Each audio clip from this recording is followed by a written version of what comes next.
Hi, so I am here with Tony Timberlake, who is starring in the ghost spine chilling play When Darkness Falls, which is written by the amazing Paul Morrissey and James Milton. And it's coming to the Lowry from the 27th of February to the 4th of March. So thank you for chatting with us today, Tony. Oh, I'm pleased to be here, Karen. The play When Darkness Falls is it's a ghost story, and it's set in the island, should I say, of Guernsey, based on true events. And we are looking at these two characters, John, who is a local historian, played by yourself, who basically we're invited into a meeting where he has this session where they're doing these podcasts with someone known only as the speaker. And I don't want to give too much more away in case I give any spoilers. So can you tell us the story so that I'm kind of not ruining anything? Okay. Have you seen it then, Karen, somewhere before? I've read bits of it, so I'm very well up on it. Yes. Okay, great. Fantastic. Okay. Well, it's a meeting of two people, I guess. And my character is a non-believer of ghosts. And it really is a discussion with somebody else about who does believe in ghosts. Mm-hmm. And really it's what unfolds from that, basically, which I know doesn't give very much away. But if I talk a little bit about what we hope people get from the piece, I might be able to give a bit more insight about what might possibly happen in this piece. And I think we're all a little bit intrigued about ghosts for various reasons, I think. One, I think the majority of us do have a little bit of I don't know, we quite like getting scared. We like going on a roller coaster, don't we? We like that rush of adrenaline that go, oh, what's going to happen? And so I think that's one little part of it. And so there are scary moments in it. It's not going to absolutely terrify people, but there are scary moments. I just want to say that there are really scary moments. Yeah. The other thing is we all, I think, are quite fascinated with the idea of what are ghosts? What are ghosts?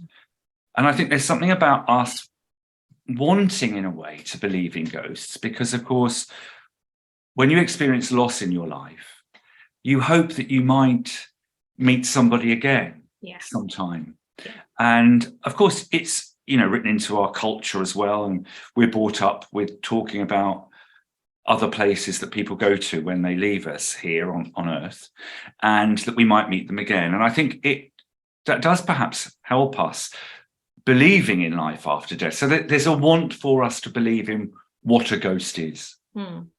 And so, of course, those are sort of like two of the threads that come into this without giving too much away. Okay. And I mean, it is something that is written through our culture, through religion. We're always looking for a sign from somebody that's parted this earth. Mm-hmm. We also, I think, if we're in any situation that is slightly scary, if we're in a house that's an unknown house to us and we hear a noise, we think, what is that? That noise. And I think, and so it's almost like we want to believe it because we want to know that we're going to meet those people that have left us. And who knows? And so I hope what this does when people leave it, not only is that they're having an entertaining evening and having moments of being scared, is there's going to be a discussion about what ghosts are. Yes. And how they come into our lives and how they stay with us and how they sometimes decide to leave us and all of those things. Does that fit in with what you know about the piece as well? It does, yes, it absolutely does, yeah. And I'm going to pick up on some of that in a bit, because it's not, ghosts aren't just spirits of it's the ghost of your past, it's the ghost of, and it's how it can all play into your present and your future. And so it does, but I just didn't want to give too much away. I know, and I hope people will be intrigued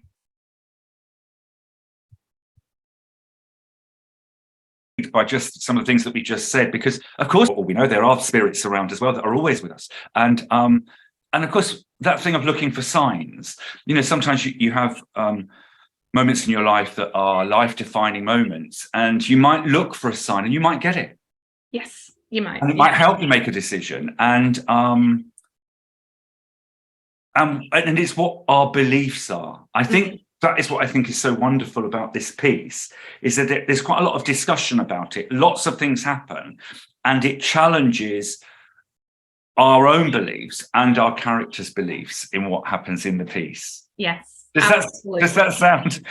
It sounds fascinating. It sounds so interesting, because you've got the element of the scary, the spooky, but it's not just that. It's not just selling itself as come and be scared. Yes, you will be, but there's more, and it's a thought in it, and it gives you things to take away and ponder, which I absolutely love. Talking about the like we've said, there are moments that you are going to be scared, and what I think with When Darkness Falls, from what I know of it, I think it kind of does it in a triple threat way. So you've obviously got all of the things that when an audience comes to something like this, there's an expectation that they want to be scared, and like you say, it's like they're playing a game with their own fear and seeing what they can take. And you've got the elements that you would expect through stagecraft, such as lighting, sound, scenery moving, and things like that. But then I think with this, you've also got two other elements, which is the actual storytelling, the good old-fashioned sense of ghost stories and telling stories and using words to create atmosphere. But then, as you've kind of touched on there as well, you've got these takeaway psychological scary moments of what one human can do to another human. And I think those elements are even scarier in a way. So have you found that, what have you found that audiences are kind of playing, which fears are they more playing into? And do you kind of push those boundaries as the tour goes on? It's interesting to see how audiences react to it, because it's a really clever piece of writing and a clever piece of theatre. And of course, the scares I think the audiences love them, but you can hear a pin drop in some of those psychological conversations that happen between the two characters. And I think people are drawn into what is happening here. What do you know what I mean? It's sort of, yes. I think they get involved in it, and it's that silence and that listening and knowing that the audience is engaged, wanting to know what is going on. You sort of get swept into it, and I love that about the piece. And it's an interesting piece to play, I have to say, and they're great character. Well, I have to say, I love playing John Blondell, and it's just he's an intriguing man, as is the other character, the speaker. And in those last 15 minutes, I like it. You can hear the gasps, and I love that about it as well. Yeah, definitely. Now, I am a little bit of a wuss when it comes to traditional ghost stories and things like that, and I kind of get out of it by saying it's just a story, it's your imagination. But obviously with this play, that it's based on true events, so I've kind of lost my get out of jail free card to kind of say no, it didn't happen. But you've kind of got the thing, like you said with John, he's very much passionate about his history, but very skeptical about ghosts and believing in them. And you have the speaker who's really trying to convince him that these things are true. So John goes on this really interesting journey, and it brings up, as you were saying, some very interesting questions. So what is kind of the one thing that you'd want audiences to take home from this? Obviously John's going on a journey, so what would you want the audience to learn as well? What challenges would you want them to take?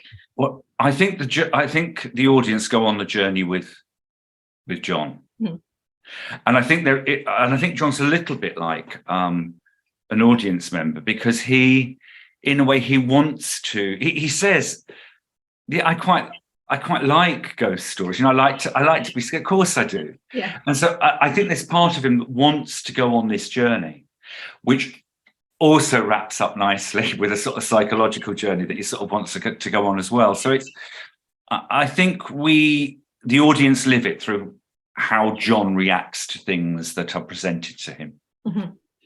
Yeah. I think it's so hard without trying to give anything away, but it's because obviously he goes on that journey, but at the start he's kind of very much, even though he loves history, he's dismissing any bits of history that don't really fit into his own belief system. Yeah. So it's and we're all guilty of that, you know, we all, and so it challenges you to really look at your own beliefs and ponder what it is that you're capable of changing about you, the way that you look at things, I guess. I think that's absolutely correct, what you just said. And I do hope the people that are listening to this are going, what are those two talking about?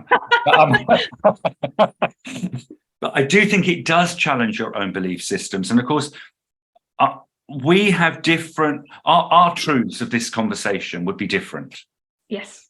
And so I think that is what I hope audiences take away from this, is talking about what our belief systems tell us and how the there and then affects the here and now, and what we make that belief of the past to be in the here and now, and how that affects us.